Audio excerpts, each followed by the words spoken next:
పరిస్థితికి ఇవాళ వచ్చింది రేవంత్ రెడ్డి గతి. నిన్ననే కేంద్ర ప్రభుత్వం ఒక నివేదిక విడుదల చేసింది. తెలంగాణ రాష్ట్రం 2023-24లో జిఎస్డిపి ఎంత ఉండే, తలసరి ఆదాయం ఎంత ఉండే, ఇవాళ జిఎస్డిపి ఎంత ఉన్నది, తలసరి ఆదాయం ఎంత ఉన్నది. కేసీఆర్ ఉన్నప్పుడు తెలంగాణ రాష్ట్రం తలసరి ఆదాయంలో దేశంలోనే నంబర్ 1గా ఉండే, నంబర్ 1. ఇవాళ ఈ సంవత్సర కాలంలో రేవంత్ రెడ్డి వచ్చినాక ఇవాళ తెలంగాణ రాష్ట్రం తలసరి ఆదాయంలో 11వ స్థాయికి దిగజారిపోయింది. నంబర్ 1 ఉన్న రాష్ట్రం కేవలం సంవత్సరంలోనే 11వ ర్యాంకుకి వచ్చింది తలసరి ఆదాయాన్ని. అంటేనే జిఎస్డిపి గ్రోత్ అంటారు, వృద్ధి రేటు అంటే మన పరపతి అన్నట్టు, మన ఆస్తులు మన పరపతి వృద్ధి రేట్లో కేసీఆర్ ఉన్నప్పుడు 3వ స్థానంలో ఉండే మొత్తం దేశంలో ఉన్న తెలంగాణ ఇవాళ 14వ స్థానానికి పడిపోయింది. ఇప్పుడు తెలంగాణ 3వ స్థానంలో ఉన్న తెలంగాణ జిఎస్డిపి గ్రోత్ రేట్లో, జిఎస్డిపి వృద్ధి రేట్లో ఇవాళ 14వ స్థానానికి వచ్చింది. తలసరి ఆదాయం వృద్ధి రేట్లో నంబర్ 1గా ఉన్న తెలంగాణ ఇవాళ 11వ స్థానానికి పడిపోయింది. ఈ రెండే రాష్ట్రం యొక్క అభివృద్ధిని సూచించే కొలమానాలు. ఒక రాష్ట్రం అభివృద్ధి చెందింది అంటే ఏం చూస్తారంటే ఆ రాష్ట్రంలో ఉన్న మనుషుల యొక్క తలసరి ఆదాయం ఎంత ఉన్నది, ఆ రాష్ట్రం యొక్క జిఎస్డిపి వృద్ధి రేటు ఎంత ఉన్నది. ఈ రెండే కొలమానాలు అన్నట్టు. రాష్ట్రం మంచిగున్నదా, దరిద్రం పడ్డదా మళ్ళా అని. ఇప్పుడు ఈ రేవంత్ రెడ్డి వచ్చిన సంవత్సర కాలంలోనే రాష్ట్రం ఇట్లా పతనం అయిపోతూ ఉన్నది. చాలా బాగా ఉన్నది. 10 సంవత్సరాలు కేసీఆర్ నిద్రపోకుండా, ఆయన నిద్రపోలేదు, మమ్మల్ని నిద్రపోనీయలేదు. ఆయన తీసుకున్నటువంటి అనేక అభివృద్ధి కార్యక్రమాలు, అనేక సంక్షేమ కార్యక్రమాలు ఇవాళ దేశానికే రోల్ మోడల్ అయ్యి.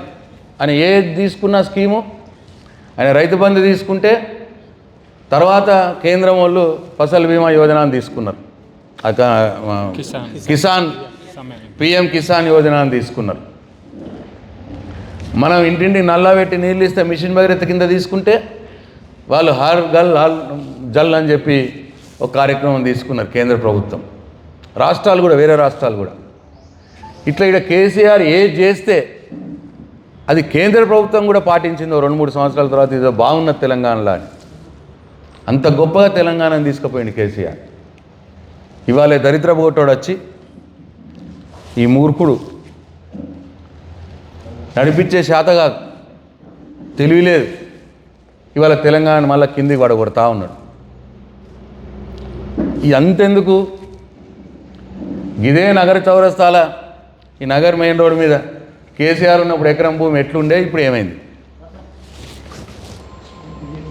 ఎకరం భూమి ఈ నగర్లోనే ఎంత వలికిండే కేసీఆర్ ఉన్నప్పుడు, ఇప్పుడు ఎవరైనా అడిగినోడు ఉన్నాడా?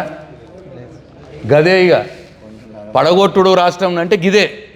మన దొడ్డు భాషలో చెప్పాలంటే జిఎస్డిపి గ్రోత్ రేట్ వృద్ధి రేటు లేదు, తలసరి ఆదాయం లేదు అని అంటే దానికి ఫలితం ఏమవుతుందంటే గిదే. ఓడు మన భూమిని అడిగినోళ్ళు లేడు, రూపాయి పుట్టుకలేదు ఊర్లల్లో. పుడుతుందా?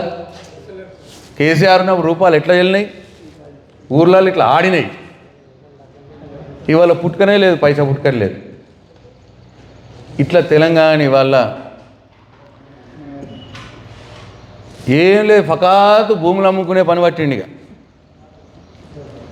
ఏడ భూమి దొరుకుతుందా అని చూసుడు పొద్దుగా లేవనే గద్ద తిరిగా. అయితే అమ్మాలా లేకపోతే దోసుకోవాలి, అదే భూములు అమ్మాలి, లేకపోతే వాళ్ళ తమ్ముళ్ళతో కొనిపించుకోవాలి. ఈ 2 పనులు తప్ప ఈ రేవంత్ రెడ్డి చేస్తున్నదేం లేదు. ఈ రాష్ట్రానికి ఉన్న వ్యవస్థల్ని చక్కగా నడిపిస్తలేడు.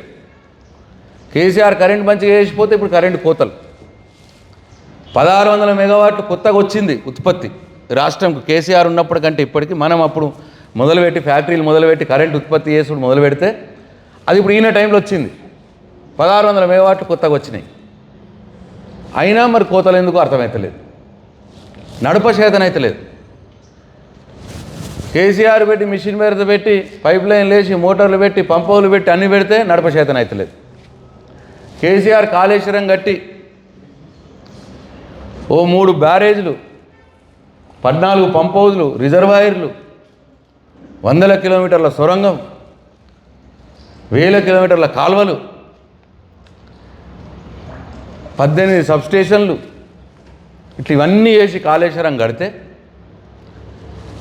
ఇవాళ 2 పిల్లర్లు కుంగిపోయినాయనే సాకుతోటి ఒక్క దగ్గర 100 కోట్లు పెడితే చక్కగా అయిపోతుంది. అది ఆ సాకుతోటి ఇవాళ నీళ్ళు ఎత్తిపోస్తలేడు. ఇవాళ ఎండిపోటు షురైన పొలాలు నల్గొండల, ఖమ్మంల, వరంగల్ల అటు కిందికి కాళేశ్వరం నుంచి నీళ్ళు ఎటైతే పోతుండో మొత్తం పొలాలు ఎండిపోటు షురైన.